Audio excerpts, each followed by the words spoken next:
she's all likes to speak about the workshop a little bit. Which workshop the do you Grub, mean? Grub Street. Yes. Oh, yes. It's a wonderful, wonderful resource in Boston. They have many wonderful writers. Many workshops for anything a writer might be interested in. Fiction, creative nonfiction, drama, screenwriting, poetry, memoir writing, children's book writing, everything. I think I can't praise them enough as a resource for the community of Boston. Grub Street writers, they're fantastic. Well, yeah? You've heard it from the insider. Yes. For those of you who are sitting with pieces of creative writing that you've been working on for a very long period of time without knowing where to go with them, here is an opportunity for you. And there are other ones too. Often the local libraries have workshops. I know the Boston Public Library has a regular writers' workshop. I think all of these things, are invaluable. And also, there are some, there are, online courses to take. There are many resources for writers who want to have their writing, read and reviewed. And now we come to the second and final part of the interview. Julie cannot wait until she shares with you her latest work. So let's read from it. Oh, and, okay. Sure. Talk about it. Sure. All right. So, well, this work is, I've been working on this for longer than I thought I would. It's most of my work has been fiction, and as you mentioned, I wrote some plays too. But for the past few years, I decided to spend some time working on, even though it reads like a novel, it's really closer to memoir. I mentioned that I'd spent about a decade. When I was 18, I left my small farm, my small town in Kentucky, and I went to college. But then I started traveling. I traveled from the time I was 20 until I was 30, and I lived in many places, in East Africa, and in Kenya, in China for several years, in Turkey for a year, in Europe, in Canada.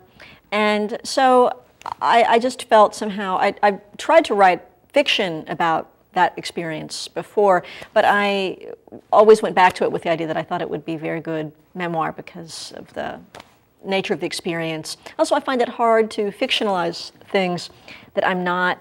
So in this way, I do agree with Doug. The more experience I have of something, the easier it is for me to fictionalize. When I don't have as much experience with something, it's harder to fictionalize. So that was the problem I was running into as I was going abroad, as I was trying to write about that time abroad. So this is the opening of that memoir. It's set in Turkey, and it's called My Turkish Professor. And it's about a relationship I had with a fairly conservative Muslim man. But you'll have to, I won't tell you more because I want you to read the whole thing. I won't read any of the juicy parts, okay? I'll just read the opening. All right. Okay. So, and how much would you like me to read? Just a page or so? As much as you want. Okay. Well, I have no idea. How much time do we have left? We have about 20 minutes, I think. It's gone so quickly. Unless I'm mistaken. I'm enjoying myself so much. Yes. Okay. Here it is. This is called My Turkish Professor. Okay.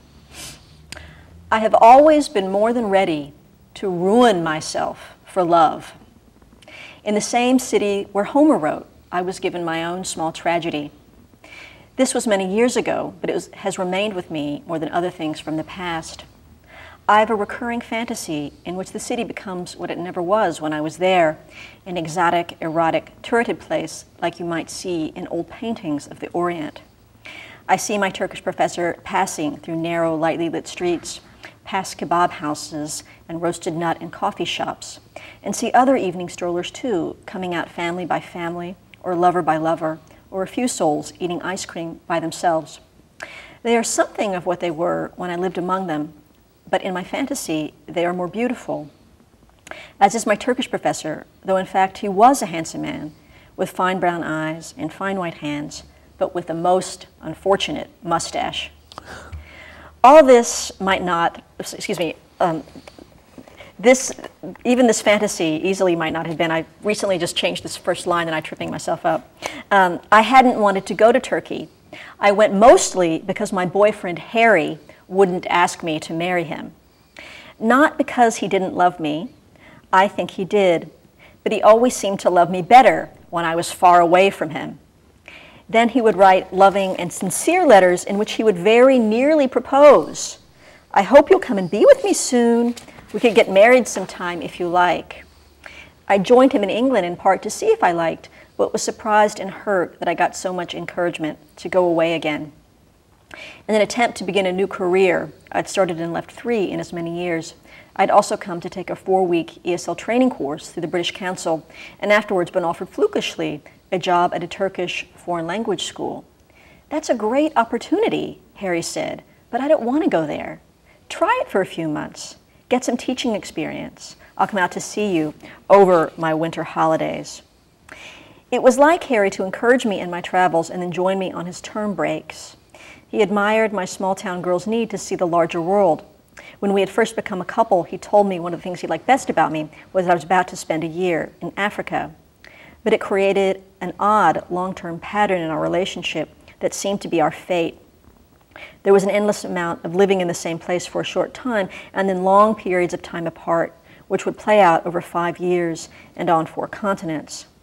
On this latest round, I had rejoined Harry after a year of working in San Francisco while he stayed in Ontario to finish his PhD. Now, though, the circumstances of his life had changed dramatically. He'd gone from the obscurity of being a struggling doctoral candidate to being a senior fellow at one of the Oxford colleges. He'd been given rooms which looked out over such an expansive green lawn that it gave the effect of seeming like a small inland sea. The buildings were gated in Gothic, with dark halls that led to bright, large rooms, and there was the faint smell of body odor everywhere, which is often the case in old English buildings, though it's not unpleasant, the scent of centuries of a heavily clothed humanity. Anyway, it goes on for a bit, talking about this boyfriend I had and myself as a young woman. And then, of course, it moves into the time with my Turkish professor, which comes a bit later after I go to Turkey. But anyway, that's the start. I can read more or less or whatever you might like. Yes. Now, what intrigued me Yes. when we were preparing for the show and sort of trying to know each other, is that you spoke about revisions. I saw in your eyes how tiresome these revisions must be. Yes, they can be tiresome. How much revising do you do? I feel that's almost all I do, to be honest. I mean, on some level, I get my first draft relatively quickly, but then after that, it becomes just a very, very long process of refining it, it's really mostly about making sure the emotional arc of the story and the characters are complete, that the characters are full and complete and whole and real on the page. And also it's about honing it dramatically. I think we all know what a drama is supposed to look like. We can feel the shape of a drama in